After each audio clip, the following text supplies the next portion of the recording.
Out in the second district. It's May 19, 2021. We're here at the Hub of Innovation, being hosted by the second district councilman, Pete Torres. I want to thank everybody for coming to Mayor's Night Out.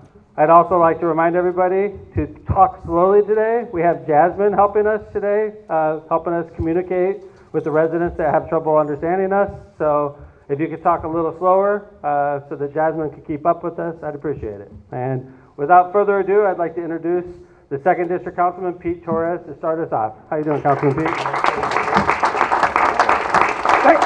Thank you, Mayor. Actually, there's a lot going on in the second district, mainly the redevelopment of the downtown. And later on, I'm sure it's going to be talked about, so I'm going to let the experts catch you up on that. And if you have any questions, of course, feel free to ask. Chicago Avenue is under repair, Sheffield. And for our residential projects, we have about $390,000 left. At least that's the last time I looked at it. I know it's going to increase quarterly, so it's probably more than that right now.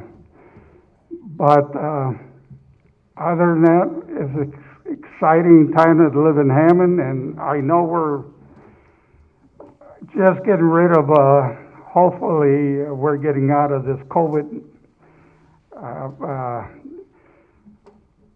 disease that was running across, and soon we'll be done with it. At least that's what we're all hoping. And we'll get back to normal. But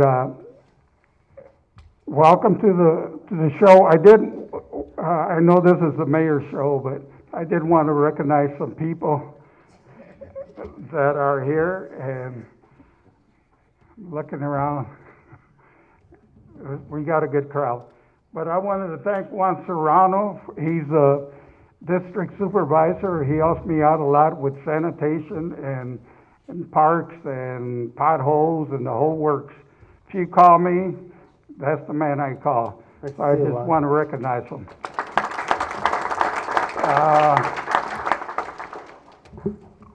Okay, later on I'm sure I'll run into somebody else. But okay, I will turn it over back to you, Mayor. Thank you, Councilman Pete. Thanks for welcoming us to your district. And now I want to introduce, well, first off, I'd like to thank Jen Bussey and the staff at the Hammond Development Corp. for the use of their facility. I thank you, Jen, very much. It's a beautiful room. I believe this is our first time Mayor's Night in this district. I'd like to thank the elected officials in attendance. We all just left one event and we're heading to the next. But first, before I get to the Hammond Council people, I'd like to recognize the North Township Trustee, Adrian Santos. Good to see you, Trustee Santos. Welcome to Mayor's Night Out, sir. I know you're helping a lot with the Carmelite Fire, which I think is admirable. Do you want to say anything real quickly? I know you're putting together some type of relief fund. How you doing, Trustee? Good, thank you, Mayor. Thank you, Mayor, for having us. I don't think that's on. Is it? Yeah, just talk loud. It's not on. Thank you for having me. Like I said, the North Township Trustee's office is here. We'll be at all your Mayor's Night Out events, and we're going to play a supportive role. We're here to help you guys out. For those that do want to help out with the fire that we had in Chicago at the Carmelite Home, we have drop-off points here at my office in Hammond, down the block, in East Chicago, from 9 to 5. They're taking anything. If you're going to be bringing any type of clothing, they're taking new clothing. They don't take used clothing because they won't allow you to take the old clothing. So we're here to play support role. Whatever you guys need from the North Township, please don't hesitate to get a hold of me after the meeting. But they mainly need gift cards. Okay. For like Target, stuff like that, or any kind of gift card or Visa cards, they're using that stuff. It seems like the food stuff, they got a lot of people donating food, but if anybody wanted to help out, gift cards are probably the best. Thank you very much, Trustee. Thank you very much, Trustee Adrian Santos. He's been on the job less than 2 months, and he's already organizing a multi-city fundraiser for the Carmelite Home, which is a good start, Adrian. So thank you for being here. I'd also like to thank the Hammond Council people in attendance today, starting with Councilwoman at Large, Janet Venez. Thank you very much, Councilwoman. Councilman of the 5th District, is he here? He was at the last one, did he? Dave Werple, Council President. Hey, he made it. You know, if they didn't make it to Mayor's Night after being like right down the street, I'd say that. Councilman at Large, Dan Spitali, good to see you, sir. 4th District Councilman Bill Emerson. Oh, he didn't make it. All right. 2nd District Councilman Pete Torres, good to see you, Councilman. Did I get all of them? Thank you. All right, let's go ahead and introduce the department heads now. We're starting with personnel. I'll introduce her for you. She's the head of personnel and the head of college bound, Sharon Daniels. Good to see you, Sharon. Thank you, Mayor.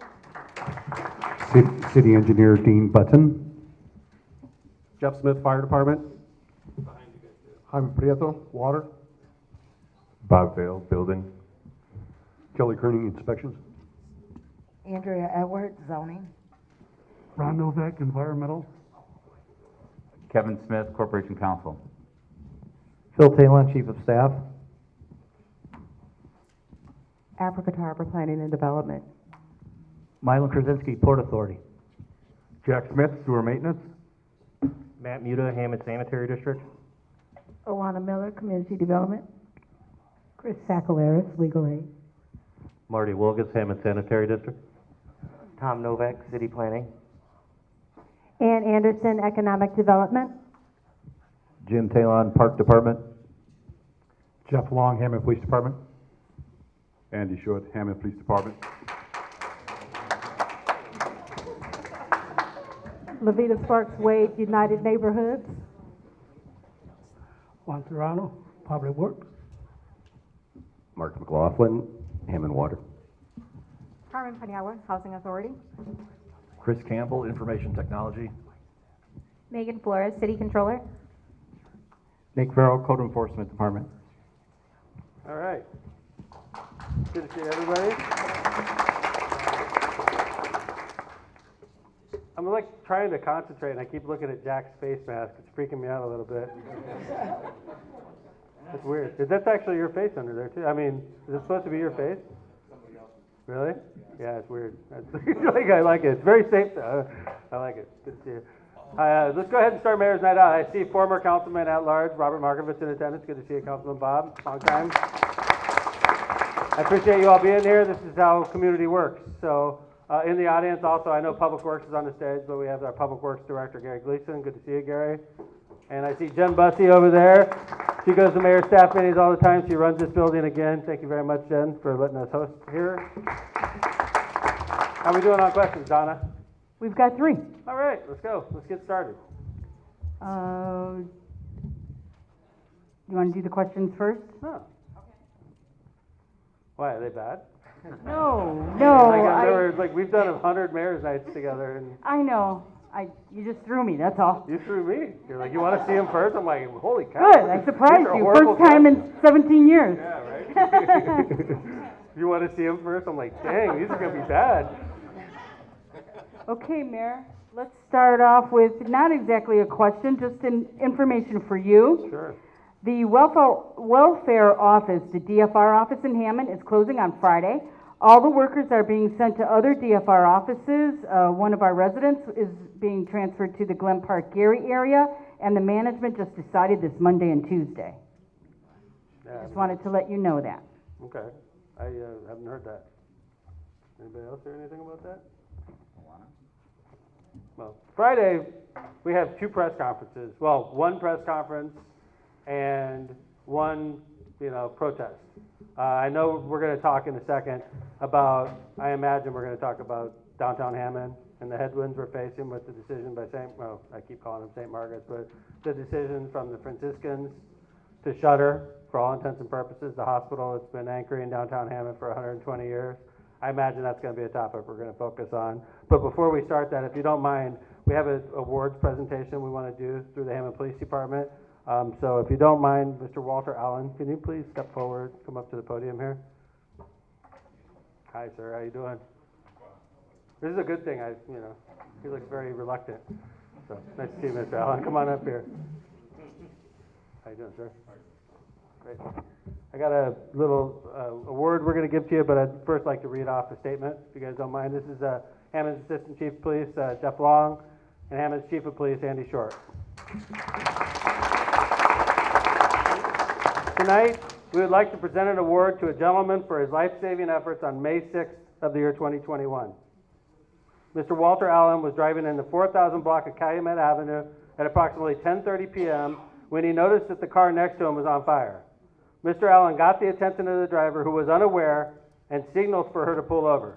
She did, and Mr. Allen quickly exited his car and ran over to pull the 60-year-old female driver from her car just moments before it was engulfed in flames. Due to his quick thinking and actions of Mr. Allen, tragedy was avoided and the female was unharmed. I would like to present the Hammond Police Department's Citizen Act of Heroism Award to Mr. Walter Allen. Thank you very much, Walter.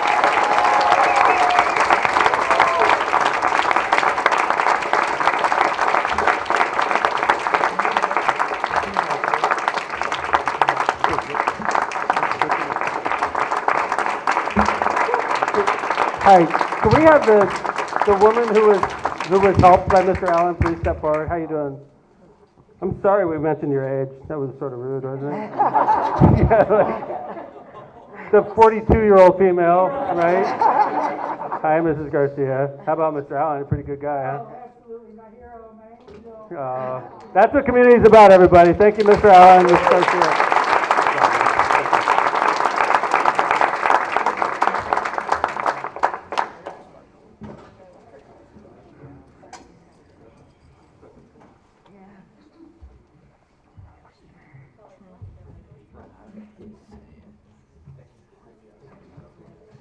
Thank you, guys. Thanks for being a Mayor's Night Out.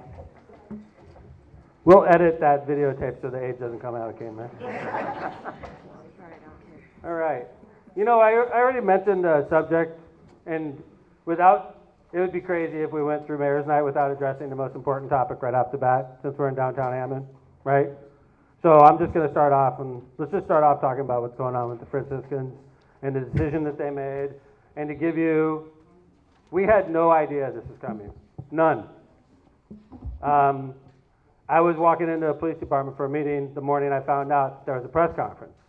And my chief of staff hurriedly ran up to me and said, Mayor, the Franciscans need to meet with you. They're about to have a press conference and they want to talk to you now.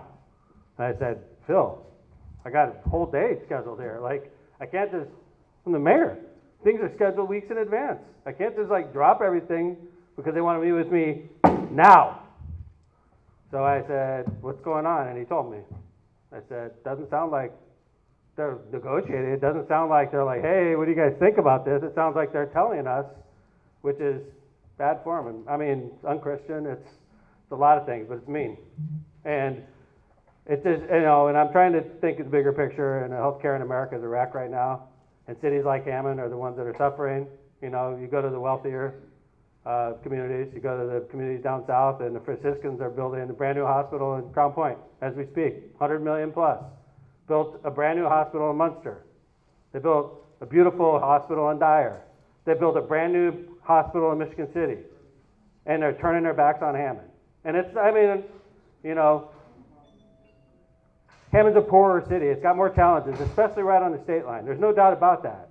But if you look at that, the Franciscans, and how much they have in the bank, and the fact that they don't pay property taxes, I mean, they have billions of dollars in the bank account.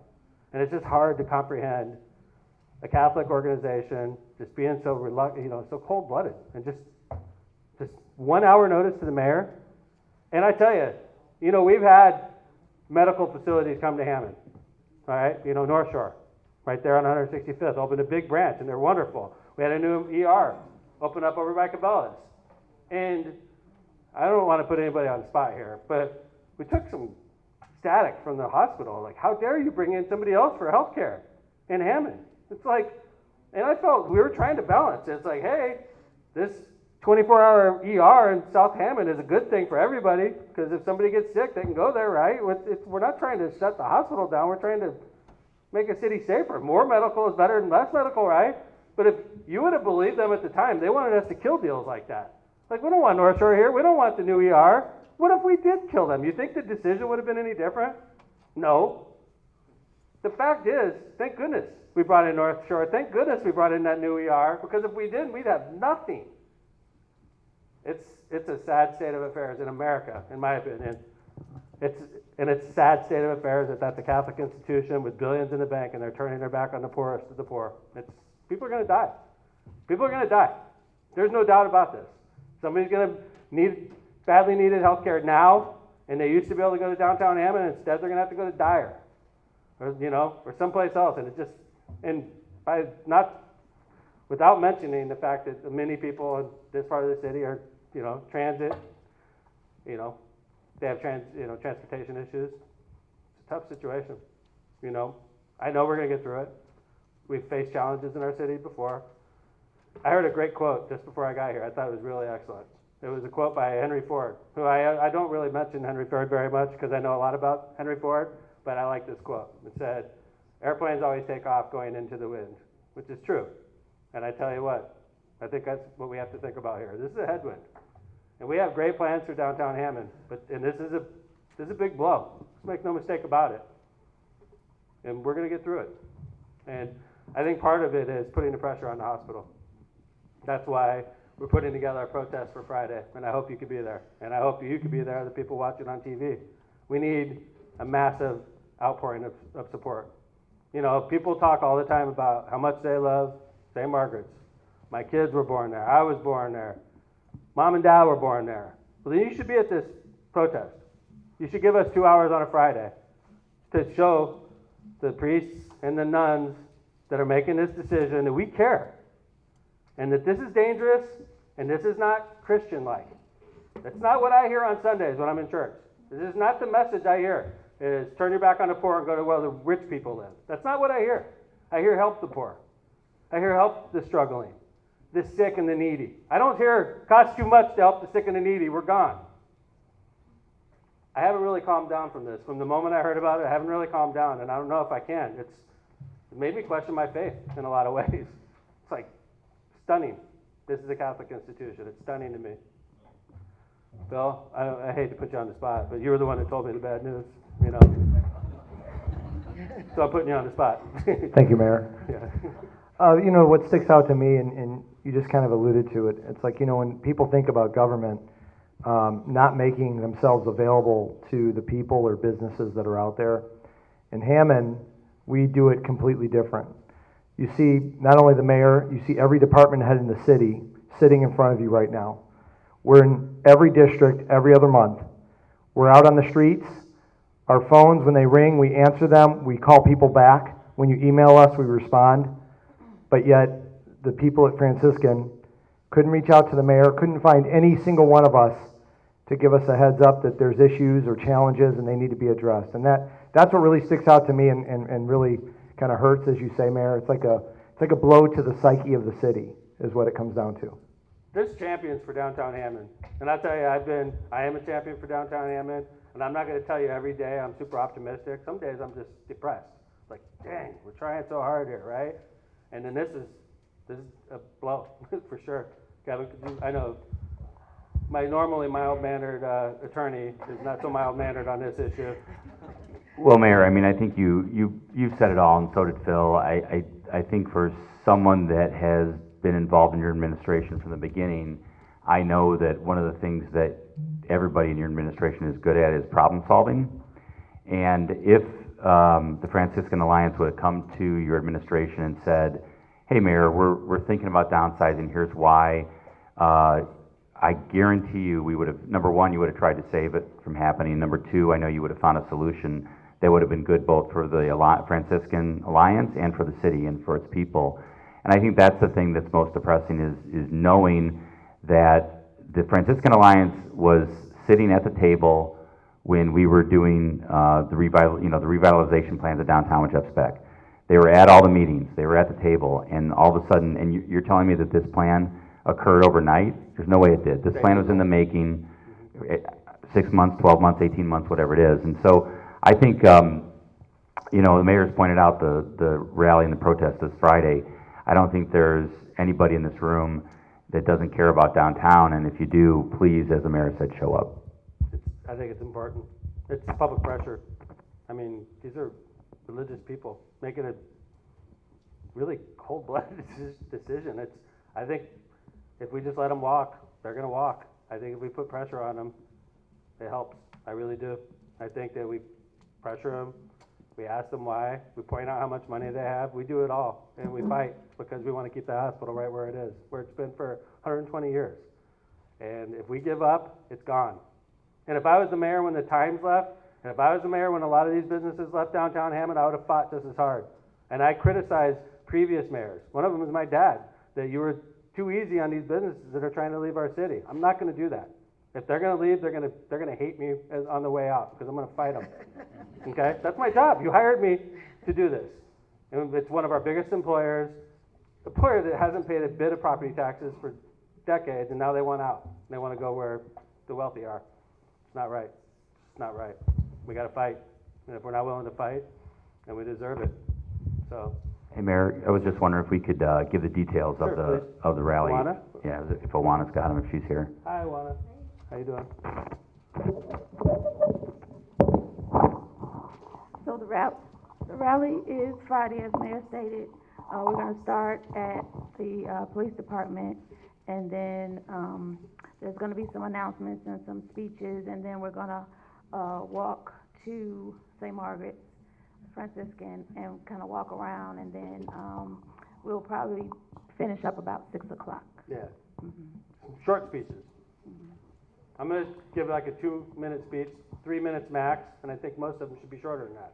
And it's just a lot of speeches, a lot of people, regular citizens that are outraged, elected officials that want to show their support. This is a community rally, so I'm hoping you could help us. And we put the pressure on them. And by the way, there are options.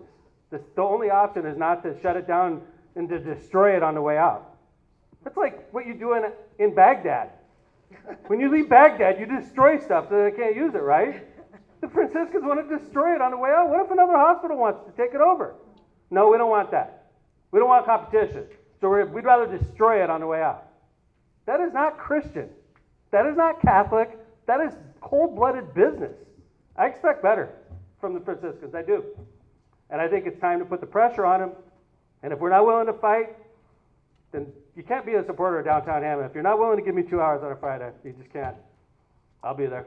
So I hope you're there with us. And I hope a lot of people are there, so we put the pressure on them to justify how godly this is. Justify in the Bible where it says, if you're poor and you cost too much, we could leave. I want to see that. So please support us on this. I don't know if you have any questions, anybody? Mayor, can I add one Yes, thing? It is depressing, as Mayor Kevin and Phil stated. Through our department, we fund the Macaulay Clinic, which is run by Franciscan, and I did some numbers, and we've assisted them with almost $400,000, which assisted about 10,000 people, and that's very depressing. However, I did reach out to North Shore, and they are going to help us out and assist those individuals that were going to Macaulay, and they're located right now on 165th. So there may be some transportation issues, but we're working those issues out as well. Thank you.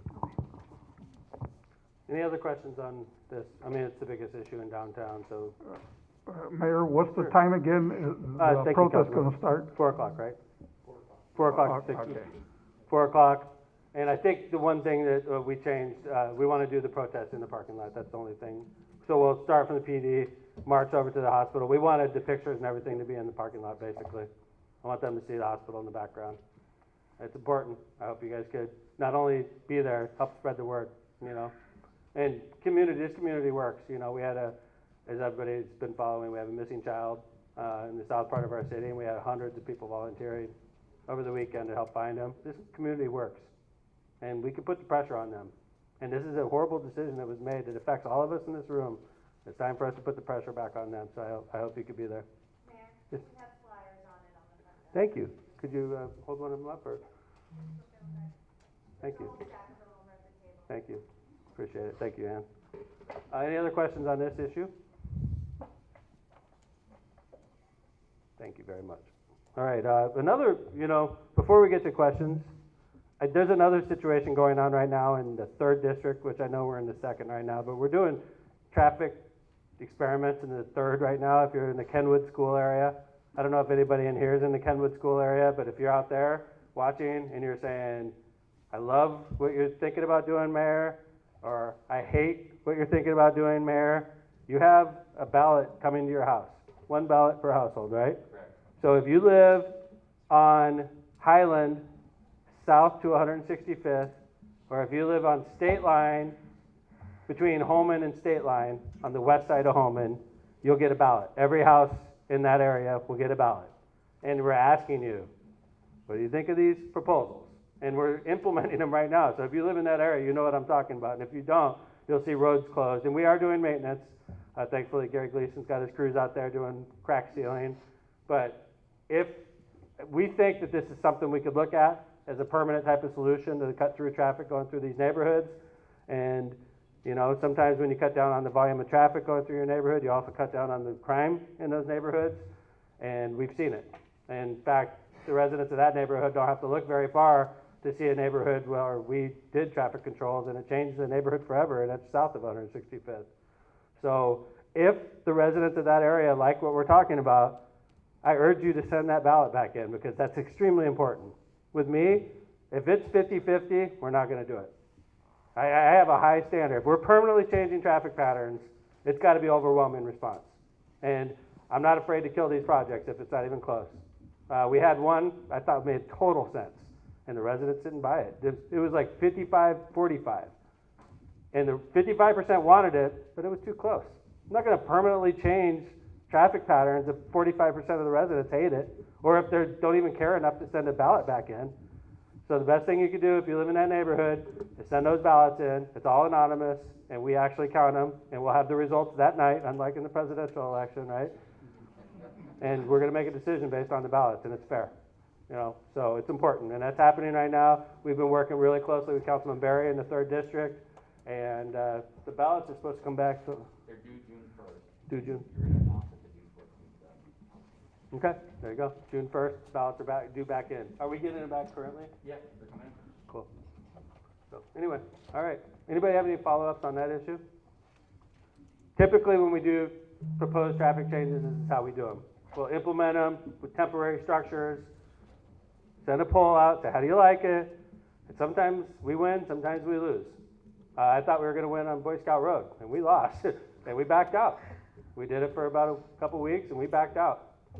So, and then I lost an election. All right. Yes, sir. Are you guys going to do like you did on south of 65th, with state line being split in half, or is it just going to be cul-de-sacs? No, it'd be cul-de-sacs like it is right now, Rich. It would be mostly, basically fancier cul-de-sacs, but yeah, we can't split state line north of 65th like we did south. And south of 65th, south flood wall also, and the flood wall doesn't need to go that far north. It's basically, it'll be, Dean, where are you? Hey, could you explain a little bit, like if this is made permanent, it's going to be prettier than it is now. It's not going to be I mean, we've had a lot of help from Public Works to get the barricades up, thank you very much, and the signage, they put some advanced signage so you know what's going on, but we will make that very attractive looking so that the residents will be proud of what they see in their neighborhood. It won't be just shabbily put together. Right. I know it. It'll be designed and engineered. Yeah. Right. Yeah. Well, for the short term, if this is successful for the short term, you're going to see some temporary blockades. But in the end, which shouldn't take very long, putting that together and making it look really, really nice. I went through that neighborhood today as school was letting out, which is arguably the toughest time you could drive through that neighborhood. It was completely orderly, and the neighborhood was deserted, which is exactly how you want it if you live there, right? I mean, that area, much like south of 65th, is getting constant cut-through traffic. And I know people who live south of 65th, and I know I've been doing this a long time. The crime stats, when we put that curb up, they went down dramatically. It's like in front of Kevin's house where he lives now, there was constant traffic going by his house. Constant. People that are trying to avoid the backup, they go down Forest Avenue and they come around, and we cut all that off. So like Kevin before would see a car go by his house, that car could have been scoping his house out. He had no idea. It's just part of the parade of cars constantly going by. But when you eliminate all those cars, and there's nobody else coming through anymore, suddenly if there's a car scoping your house out, you're like, hey, what's that car doing here, right? It works. I hope the neighbors agree with us, and if they don't, that's fine. We'll tear them back down. We can tear them down just as easy as we put them up. But yes, ma'am. Just one question, Mayor. Sure. Suppose you have neighbors that don't care to respond.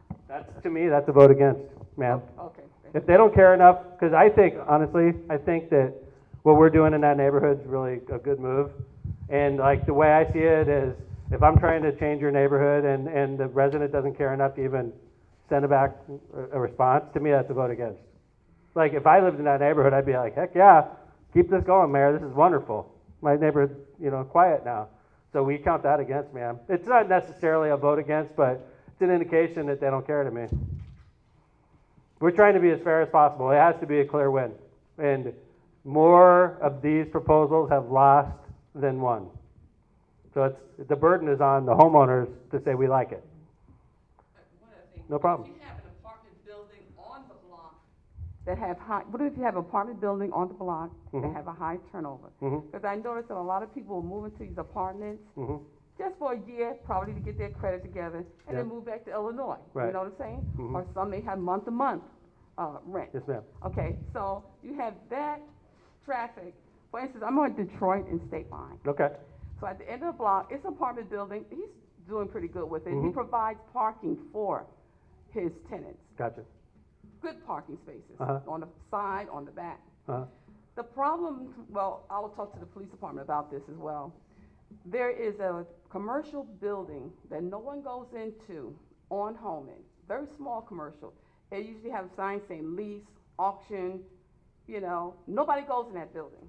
But he also owned the parking lot on Holman in Detroit. And I think maybe March, I did see the police department out there.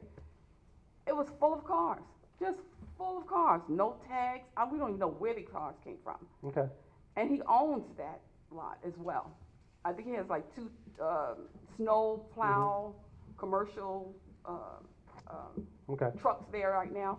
But it's people like that I have to question what's going on. Yes, ma'am. That bring the traffic in the neighborhood. I know for a fact the owner, well, I won't say for a fact, but when we had that shutdown in May of last year, he wanted to go through the alleyway. He said he owned the building down the block. He was from Chicago, and he just had to get to this building, and he wanted to get to the alleyway. He didn't want to. I said, just don't hit my fence. See, that's one area we had to, because when we shut down for the civil protests, we didn't shut the alleys down, did we? Did we shut I don't believe we shut the alleys down. We did. I know this time we did. Did we do that in March also? Or in April, what is it? I guess it was May. We did. Yeah, because if we didn't, that is right. But so Detroit's blocked off from State Line right now also, right, ma'am? Oh, yeah. Do you like it? Do you like it? It's fine. It's good. It's really good. But what send I'm that ballot saying is in. that when you say a vote against, when you say like a vote against, I'm thinking about the people in the apartment building. What they're not going to participate. How does that work with the apartments? Did we send? I need to look that up. Really? So did it like each apartment get one, or we'll check that out. That's an interesting question, ma'am. Yeah, Jeff? Very much so. He's on our radar. He actually had a meeting, he actually had a meeting with the chief and I and made several requests of us that were promised to him by somebody, and we shut him down right away. We know that there's some illegal stuff going on there. We also know that he's involved with the state police. There was an investigation with the state police. So we're aware of him and we're on top of it. That's all I can really say. I don't want to say too much more. Thank you, ma'am. Just so you know. So. Thank you, ma'am. And urge your neighbors to send in the ballots also, please. Oh, yeah, the homeowners are. Yep. Like well, you know what, ma'am? Let's say, how about this? Let's say there's 400 ballots in total. I'm just making this up. And then let's say 200 came back for, 100 came back against. To me, that's a big deal. That's a big win, in my opinion, right? But the one we did in South Hammond, like 74th and 75th, that came back like 50-50, and more people didn't even send in their ballots. And I'll be honest with you, that one broke my heart, because I thought that was the fix. And when I was depressed as a mayor, like, they don't even want to send a ballot in? It's like, come on, I'm out on a limb here, trying to fix your neighborhood, and they don't even care enough to send a ballot in, so I said, forget it, punt. But we've done it, they've succeeded also, ma'am, and this one could be one of the ones that succeeds, okay? Thank you. Thank you, I appreciate you asking the question. apartments didn't sound like they got them, man. So, all right, any other questions on that issue? So I made up 2 subjects, so now we'll go into the real questions, right? We have plenty of time to build up questions. Hey, Donna. Hi, Mayor. We'll stay with police matters. Criminal activities at Oxbow Park in the back by the picnic tables. No police patrols are present. People are camping, building fires, drinking, BB guns, motorbikes, garbage, and real guns being fired. Can we do something about it? Yes, that's a great, first off, I go to Oxbow Park daily, almost, 5 times a week. That's where I eat breakfast sometimes, and, how you doing, sir? Is that your question? I see you in the parking lot. Oh, nice. Go around back. That's where everything is. Yeah, I agree. I don't go around back. But no, I've been back there before, and you see cars in the parking lot and know that there's people back there, but I don't go back there to check out what's going on. I guess you could see it from the other side of the river, but. It's okay. So you go back there fishing, sir, or? I'm back there daily. Yeah, bad? Jim, where are you? Hey, how's it going? Want to grab a microphone? Hey, that little viewing platform off the parking lot, there was showcasing from 4 different weapons out there, a rifle, 9mm shotguns, I mean, they're. Okay, I appreciate that. How you doing, Jim? Good. Tim's at the Park Department, sir. Yeah, well, we'll definitely look into it. I know Devin goes back there quite a bit, so we'll look into That's that. like isolated back there, Right, you know? yeah, I mean, when you get back there, you're on your own, sort of, but, okay. yeah, that doesn't sound good. I'll make a You note. guys get complaints about that a lot?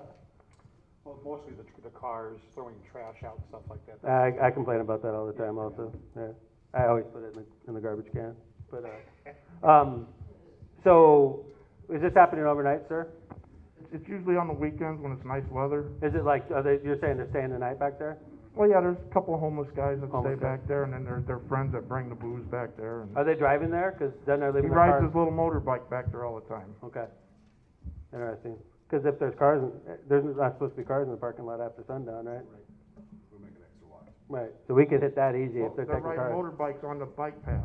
On the I walking can't path. stand that. I'm a cyclist. Hate it. I think the kids are from Highland. There's a couple of kids on dirt bikes that ride back there. I think Yeah. they come from Highland. Okay. We'll get them, sir. I promise. Okay. Thank you for the question. Any other follow-ups on that? Any park issues? Yeah, Gary. Mayor, just let you know back there, after, a lot of us being back there over the last 3-4 days, Mm-hmm. the Ballard, I mean, maybe PD wants to let Paul Seven know that Ballard, I took the lock completely off of it. So when you turn off Kennedy onto 79th, that little apron, you can just drive up there, lift that out, go in there, patrol it. And there was some problems. They broke some concrete up. We cleaned it up yesterday, matter of fact. And then when they come back out, just set the Ballard back in, and that way they can get access back there. Because it is tough from the front road. But a couple of units followed me back there, so they do know about it, so. Okay. you can come Well, let's off put it on 79th. everybody's radar. We Yeah, gotta- just lift it out and go on in, do your thing, and come back out. We got to pay closer attention, obviously, to what's going on behind the scenes. I see people in the parking lot all the time, even, Well, there's access right behind that Hampton Hotel. You don't have to go where he's staying. that's true, right at the little cul-de-sac there. You can come over from that way. Right between the 2 hotels. You're right. That's easy to get through that way, actually. Thank you, sir. I appreciate the question. It's a good point. All right. Any other follow-ups on that? All right. Okay, next up, Mayor, this isn't for this district, but what is happening about the smell coming from the residents of the Robertsdale area houses? Multiple people have reported this issue to different departments of the city and the sanitation department with no answers to the residents over the phone. What is the next step? No one in council knows of this issue, even those who reported, even though those reports have been made. Kelly, how's it going? Kelly's the head of Good, the Mayor. Thank you. Corrections Department. I actually had a conversation with Jeff Massey from Sanitary District, and it's a dry sewer smell. There's an apartment building there that it may have a draining in the basement that has gone dry. So the water traps that smell from coming back in. We're gonna be in contact with landlords and some properties, try to get up there and witness ourselves, see if we can come from, and then we'll probably do an inspection on that apartment and see what the situation is down there. So we're aware What of it. block is that, Kelly? Is 1500 block, Myrtle. Myrtle, Myrtle. Yeah, Jack, you agree? Oh. Yep, you're off. You're off, Matt. Just turn it. No. No, we're okay. Yeah. We're really good at government, not very good with microphones in this administration. Apparently not. Yeah, that's good. What's up? Yeah, everything that Kelly just said is 100% correct. Also, we've investigated, the sewer itself is not damaged. Okay. And the only thing that I would add is that the state of Indiana is also coming out to take a look. So we're on top of the issue. We're well aware of it. So. Thanks, Matt. What's up, Jack? I was up there It for, looks just like your face. It does. I was up there for a couple hours yesterday. I actually sat at 1503 Myrtle, and there was no smells. I traveled all those areas. Yeah. And then Jeff Massey got a hold of one of the residents at 1528. He says he has a smell in his house right now. Yeah. We sent an inspector up there. He was able to smell something, but he also stated that the homeowner had a new bathroom put into the basement. So unless something wasn't properly plumbed correctly, that might be where his smell is coming from. Okay. So. All right. Is there any follow-up to this? Sounds like the right people are on the job. Sometimes situations like this are tough to track down. Just recently in Robertsdale section of our city, we had a sound issue, and it seems like it's sort of gone away for the time being. And as soon as I say that, it's going to start up again. But we literally, because it was intermittent, and it was very, very annoying for a lot of people. But every time we'd go up there, I couldn't hear it. I would jog at random times by there, just hoping I'd hear it. And then we put together a fast response team on text, and as soon as I got a complaint, because at the last mayor's night I gave my personal cell phone number out, and fortunately for me I was able to receive hundreds of texts whenever anything happened. And then something would happen, and I would text the team, and everybody would go out and listen, and we got them. We got the sound, and we know we got the sound because Phil called up the plant manager, and then the sound stopped within. So they know what it is, we know what it is, they know we know about it, and I don't think it's really happened since. I haven't had the complaints. So let's keep on hoping that we go down that path, and obviously this smell issue is something we're going to have to chase down, but that's our job. Yes, Councilwoman, how you doing? Mayor, I spoke with Mr. Novak earlier today about this situation. I heard that we got several calls in the council office, and I called him, I called Matt, I called Jack, and unfortunately it was later in the afternoon, so I didn't hear back from them except for Mr. Novak. And he knows exactly what this is and exactly how it happens, and he has an expensive remedy and he has an inexpensive remedy. So if these residents would speak with Mr. Novak, I'm sure they would be able to resolve their situation. Sure. How's it going, Ron? I want to hear about these remedies you're talking about. The problem we typically have is late spring, early fall, have your air conditioning on, your heat on, and most of the time that's dehumidifying your house or taking the moisture out. So these traps actually get dry. It allows vapors to come into your house. Pour typically 1 gallon of water in each trap, it goes away. The $2,000 solution is call out a plumber, dig up your floor, and fix the problem with a bad trap. I just recommend measuring the diameter of your drain, buy a rubber ball a little bit bigger, stick it in the drain, pour water on it, water doesn't go down, you have an effective seal against the odor. Thank you, Ron. Appreciate it. Mayor, I might just say, another alternative would be vegetable oil, right? It's, That's the cheap one, I take it? Well, it's just, if you pour vegetable oil, it won't evaporate like water will. Oh. So you could pour vegetable oil, it's not toxic, it's, it's food grade, so that could work too. Thank you. Thank goodness I have smart people working with me. I want to do an update on, unfortunately, we have a situation in Hammond that's, I don't want to call it a tragedy, but I'm hoping it's not a tragedy. I'm hoping by some miracle something happens that changes a real sad story into a happy story. As everybody knows, a young boy, 12-year-old boy with autism named Kyron Carter, wandered from a party at the Best Western Hotel in South Hammond and went towards the river. I don't want to speculate what happened after he went to the river, but I can tell you that hundreds of people have been part of the search process, searching for this young man, and so far we've been unable to find him. I wanted to, since we're doing Mayor's Night, I wanted an update from the Hammond Police Department on this situation, and so I think it's going to be Assistant Chief Long that's going to do that. Chief, could you come over? Unfortunately, I don't have a lot to tell you. As many of you know, Kyron went missing on the 15th at 12:30 p.m. from the Best Western Hotel. As soon as we were notified, we began an extensive search. As the mayor said, Kyron's 12 years old. He's autistic, African-American male, 12 years old, as I said. Since then, his family was here visiting from Kansas City, Missouri to visit family. Since then, we've utilized every resource possible, including canines, drones, helicopters, ATVs, ground and water crews, you name it, we've tried it. As the mayor said, we are very sure that he went to at least the bank of the river. We don't know what happened from there. We have continued to search, since the time we were notified. There's been more than 80 emergency personnel, civilians searching the area at any given time. We had actually ladies out there on horseback today, actually trying to get back to areas that we couldn't. So I just want everybody to know, because I know this has touched the hearts of not only Hammond residents, but throughout the nation.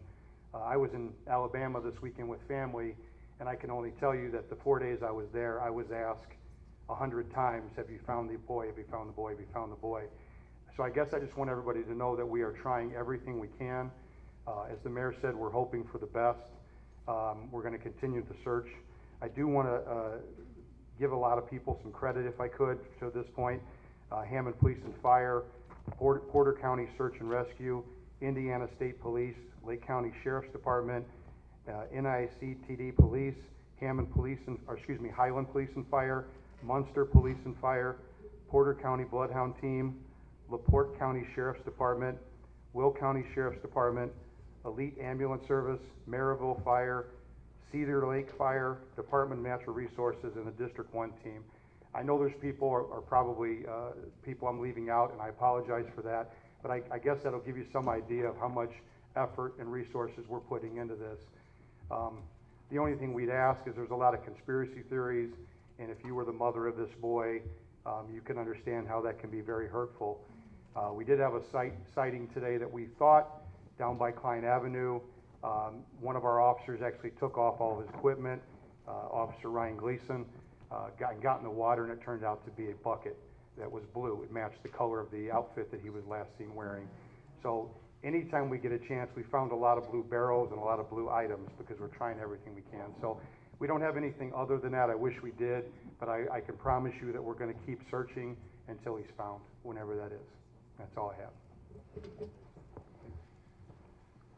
I'd like to reiterate something that Chief Long just mentioned. I was with the family yesterday, and they're reading social media. And one of the unfortunate things about social media is it's turned everybody into experts. And like Jeff said, imagine you're this family, and you're holding out hope that this person's going to be found, this kid's going to be found. And you're reading these crazy people putting crazy theories on Facebook about, well, I saw the kid here, or he was riding his bike here. And they're reading that stuff. And, the police department is asking them not to read, and we're asking you all, put yourself in the family's shoes right now. If we know something, say something. Say it to them. Say it to the police. Don't put it on Facebook. I mean, it's brutal. The family was literally like asking us, do you think he's in Gary? He was spotted in Gary. We're like, don't read that stuff. So please, and I'm asking the residents that are watching and the people that are watching, think about what you put out there. This is a family that's grieving right now and hoping for the best. So it's a tough situation. So anyway, thank you to all the officers and everybody that volunteered in the different departments. It's wonderful to see how the region comes together in times of need, but hopefully there's a happy ending to the story. So anyway, Donna? Mayor, property taxes are a huge revenue for the city. I know a few rentals that get a homestead illegally. Can we help the county get this issue resolved? Wonderful, love that. That's true. How do you think we should, yeah. Sure. So, Mayor, there's a wonderful staff person down at the Lake County Auditor's Office that is always happy to remove homesteads once it's found out that this occurs. So if we can, if you can get those addresses either to the inspections department, over to Mr. Kearney and his staff, and or up to the law department, we have those forms. We'll be happy to look into it for you and get those down to the county, and they're very good at removing homesteads. Yeah, that's a common way for people to cheat out on their property taxes and pay a lesser rate. So we don't have tolerance for that. So thank you for pointing that out. Any other questions on that? All right, Donna, we're cruising. Last one, Mayor. Whoa. What can you do to help support us opening a new location for a recovery home? Good question. Awana? Sounds like an Awana question. Awana is the head of community development, which means she's in charge of $3 million a year? Yeah. And federal money comes through our city to help agencies like this. So why don't you talk a little bit about what you would do if you had a home like this and you wanted to get help from the federal government through the city? How would they go about doing that, Awana? Well, one thing I want to give you my phone number. It's 219-853-6358 extension 2.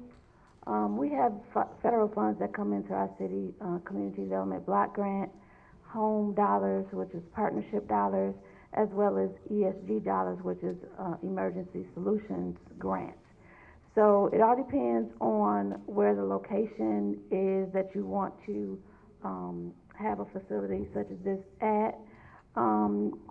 Like I said, just give me a call and we can definitely I'll take the time to talk to you individually. I don't know who asked the question, but I can speak to you a little bit afterwards. Sure. So the person from our administration, do you have a follow-up to that, ma'am?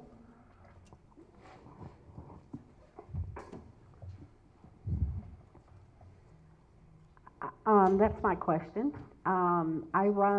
Leslie and I run a current ladies recovery home here in Hammond. We've been open about 3 years on Calumet. We have 2 locations.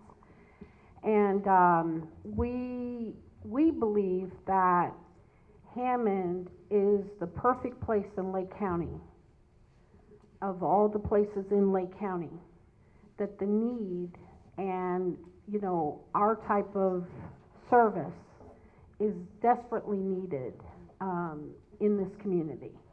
And I'm just kind of reaching out to everybody that would have anything to do with helping us, continue to grow and look for new locations, and, that, number one, don't make it hard on us, help us, okay? I always feel like,